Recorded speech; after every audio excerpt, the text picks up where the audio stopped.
અહીંયા એવી પ્રેશર નાખી દીધું અને ચાલુ સરપંચો પણ દબાણ કરવા માંડ્યા છે ગામે ગામ કે કોંગ્રેસને વોટ આપવાના નહીં, કોઈને પ્રચાર કરવા આવવા દેવાના નહીં.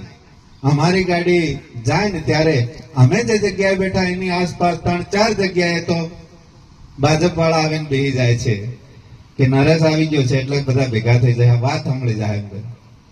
મારી વાત એટલી છે કે આ ભાજપ વાળા ઘણું બધું દબાણ કરે છે.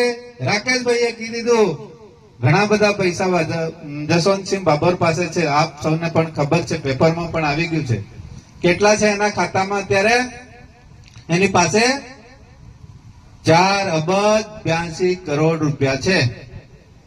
કેટલા છે? 4,82 કરોડ. હવે તમે સમજી લો કે આપણી સ્થિતિ શું છે અને એમની સ્થિતિ શું છે. આજે અમીરોની દુકાનો અલગ થઈ ગઈ છે ને ગરીબોની દુકાનો અલગ થઈ ગઈ છે. પરિસ્થિતિ આ થતી જાય છે. ગરીબ અને અમીરમાં ખાઈ પડતી જાય છે. કોંગ્રેસે એ ખાઈ બંધ કરવા માટે ઘણું બધું આપણને આપ્યું છે. બંધારણ આપ્યું છે, લોકશાહી આપી છે. આ લોકશાહી એટલે શું? આજે લોકશાહી આપણી ખતરામાં છે. બધા જ વાત કરી રહ્યા છે, આપ પણ વાત કરી રહ્યા છો, પણ અવાજ કોઈ ઉઠાવવા તૈયાર નથી. આ નાના નાના યુવાનો આયા છે. હું તમને એટલી તાકાતથી કહું છું, તમે તાકાત રાખો, હિંમત રાખો.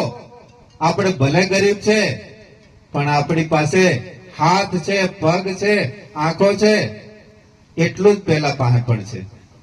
એનાથી વધારે પૈસા વાળો છે ને, પૈસા વાળો ઘણો પીવે.